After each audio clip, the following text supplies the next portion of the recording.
5 seconds. In his presidential address of the centenary celebrations of the Indian Railways, the President of India said that the origin, growth, and expansion of railway system are all depicted in this centenary exhibition. You see there an engine which brought one of the first trains, and I travelled from New Delhi to here in a train drawn by an engine which was made at the locomotive works. On this occasion of prospect and retrospect, we have to remember the administration of the British Governor General in the last century. In those years, he tried to do his best for introducing great improvements in communications and other things in this country. He was responsible for introducing the telegraph. Again, he made the postal system cheap and effective by the use of the railways. Till then, mails were carried by messengers, by horses and camels, or by carriages and boats. After the introduction of the railway mail service, the postal system increased manifold, and we are able to reap the benefits of all the changes that were introduced. It is no exaggeration to say that the railways system affected the social life and habits of our people. It reduced distances, physical and otherwise. It brought together people from different parts of our country and gave them a sense of responsibility and political unity. It reduced the incidence of famine by providing the facility of transport food grains from surplus to deficit areas. Our Minister for Railway just now described to us the things that have been done during the recent years after the attainment of independence. He has linked up parts of the country with one another which were not hitherto connected by railways. He has paid great attention to the amenities of second class passengers, and the comforts of railway workers are also being taken into account.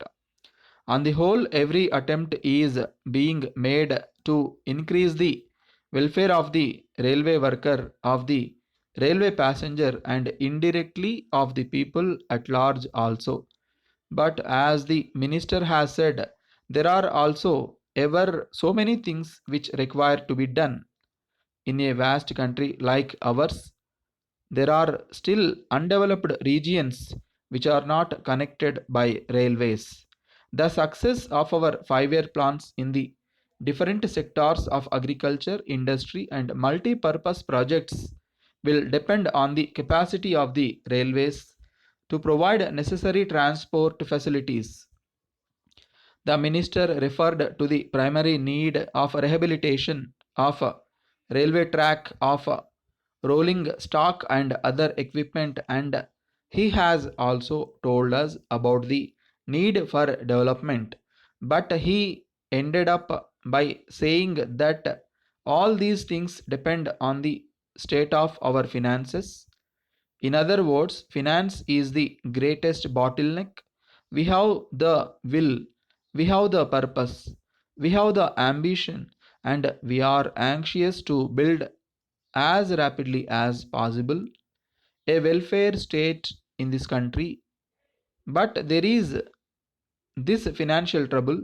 Perhaps if the international tension is somewhat relaxed, more funds may be made available for constructive purposes. Recent developments in the international situation seems to be a little more promising. The deep darkness which enveloped the world since the end of the war has disappeared, and a few bright rays of light are visible. In the last few weeks, we have had several indications from the communist world of their desire for cooperation with the Western countries. Democracy is based on tolerance and mutual respect. If great powers show mutual respect and consideration, the world in which we live may pass into one of light and wisdom. The huge funds which are being spent for destructive purposes and for increasing the weapons may then be utilized for the purpose of promoting the interests of life. Then our railway minister may come forward to say that here there is some relief and he is getting some more funds, and it may be possible for him to build railways and to expand the whole system and make it possible for people in distant villages also to have more frequent contacts with the rest of the country. The centenary exhibition has given a sense to us that a truly democratic spirit prevails among the workers. Democracy is recognizing the value of the service done by the smallest and the biggest. We may worship God in our own way. The spirit of worship is one through the flowers we offer may be of different qualities. So also from that old gentleman who came up here, who served the railways for many years, down to railway minister, they are all working for one common cause. They have a sense of their responsibility and they have a sense of the contribution which they are making to the railway system of our country. It is essential, therefore, that this spirit of democracy, that feeling of family sense, and that sense of unity should prevail among the workers in all the fields and factories of our country. I thank you for giving me this opportunity of meeting you. Dear sir, thank you for your letter dated 10th June 1975, which was received here only this morning. You will be glad to know that I decided to include the question of sugar policy in the agenda of the cabinet because I thought that it is a matter which should receive our early attention. The food minister wrote to me also on the same lines as he wrote to you, and when he came here the other day, he mentioned to me that he had a discussion with you. I was told that you would be able to spare the necessary foreign exchange if a policy of decontrol is decided. Of course, you could not make a definite commitment as that stage. He also impressed upon me the necessity of a very early decision because, according to his calculations, there would be a serious shortage in October and he should be in a position to place an order almost immediately. The two questions of decontrol and import of sugar were thus interconnected. Moreover, I felt that since the cabinet was going to discuss the question of cotton policy, in which decontrol is one of the issues, it can also discuss the question of sugar.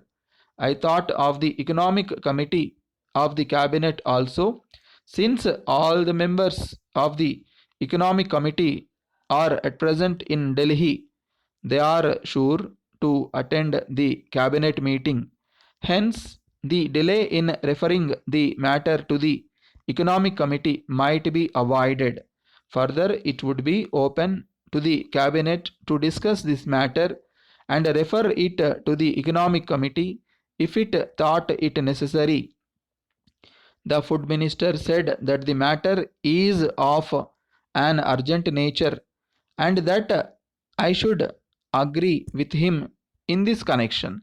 I hope you will also agree that if the cabinet can come to a decision on the question of cotton policy, it can also discuss the question of sugar policy. If necessary, it can even consult the planning commission. However, it is left to the cabinet either to discuss this subject or consult the planning commission. Expecting an early reply from you.